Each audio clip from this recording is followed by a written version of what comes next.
But at the end of the day, success is not transferable because it's not a salesperson that's successful, it's the business that's successful. Yeah.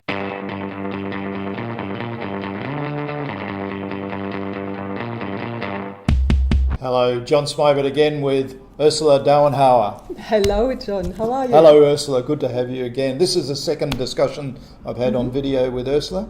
I really appreciate you giving your time and your expertise and sharing it with the audience.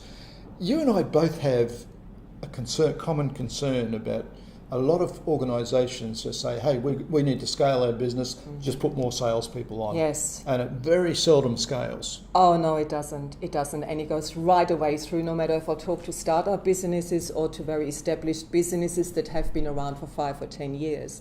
This idea that you can scale sales by hiring talent just doesn't work. And it's so expensive. I think the stat says 1 in 4 salespeople actually deliver. Yeah. And then you get turnover of salespeople, and the current industry average is less than 18 months in tenure in a role. Imagine the cost in that. The cost, and that's just enormous. So if you're not retaining your people and making them, helping them become successful, it's going to cost you a fortune. And the other thing is, just 1 and 1 don't make 2. No, right? It never does. Generally, when you scale the number of salespeople, 1 and 1 make 1.5. If you're lucky. Yes, I actually had a case where going with fewer salespeople, the revenue went up. Yes, I've seen that. I've seen that. Because there was not so much, sorry for that, but that would carrying along, and there was clearer focus, and the right talent was in the right place. I'm with you on that. So I'm sure you've got stories. I've got stories by the dozen of companies that tried to grow their sales by putting more salespeople on and getting a stick out and saying more calls. Yeah.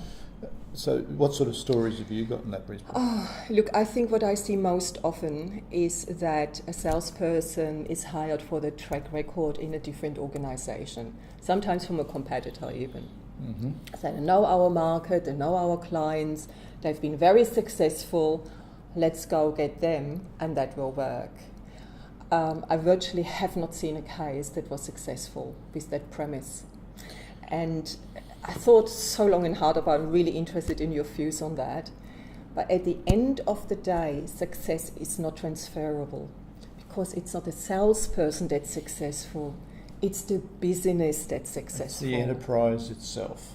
And if they've got the right model in place, we talked about strategy last time and pulled that whole strategy together and the right processes and a working model, then they can bring an experienced salesperson in, align them to that model, and that salesperson can be successful. But if you haven't got that model in place, you bring an experienced salesperson in, they'll drown. Yeah, they can't succeed. What happens most often, isn't it? We hire somebody based on a sales interview. Interesting. We're interviewing salespeople, very skilled in that. Dialogue. Yes. So do we really have a sense of their skills, attitudes, behavior, cultural fit? Very important aspects. And then they're being given a business card and a number to make, and off they go. And a bit of product training. And a bit of product training and a brochure, and off you go. And that doesn't work. And it just creates so much unnecessary stress and pressure. And most importantly, I think what we don't think enough about is think about your customers.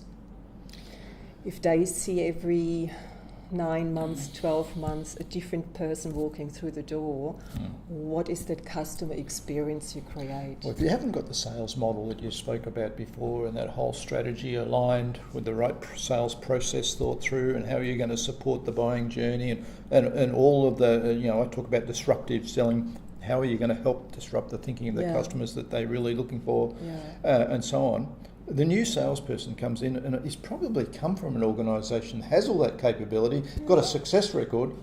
He or she comes in and that's not there. No, and what do? They do what worked for them in the past, which means they sell like they've sold before, but not how you want to engage with them. And they're probably not going to be successful anyway, and then they're going to say, well, that was a dreadful company, I've learned a lesson, I'm now moving to the next company. Yeah. So you've done them a disservice and you've done yourself a disservice. So what I would say always, as a minimum, before you hire, document a sales process. It's the most important thing. It's the most important thing for the onboarding process to be really clear and give them a chance to understand how to win in your organisation. And how that your whole organisation plays a role in that process, not the salesperson's process, the organisational process, and everybody has a role in helping the customer go through that buying journey by deploying that process. Yeah. And the salesperson is just one person that adds value through that process. Yes, they need to learn a whole new world and how to be successful. Okay. And probably the only other thing I would add to that is to create a good old-fashioned 30, 60, 90 onboarding plan over 90 days. What is the journey you take the salesperson along to shorten the onboarding time frame? It's like crazy to think that an onboarding time frame can last up to 9 months. It costs too much money, it's too slow, too many mistakes can be made on the way. So really thinking about 30, 60, 90 days, how can we really fast track that process will help everybody. There's no point onboarding somebody into an environment where there's no sales foundation, no sales structure, no process that's well thought through and so on. What are you onboarding them to? Yeah, exactly. Okay, so that's a message out there, and I've got a lot of sympathy for that, Ursula. Thank you very much. Look, I'm getting it all the time that organisations come to me and say, look, we've put so much effort into hiring salespeople and then training them in our product and getting more and more out there and then driving them with a whip to get more and more sales calls made and so on, and we're not getting results. You've heard why you're not getting the results. So, Ursula, thank you very much. Great advice, and look forward to talking with you again. Thank you.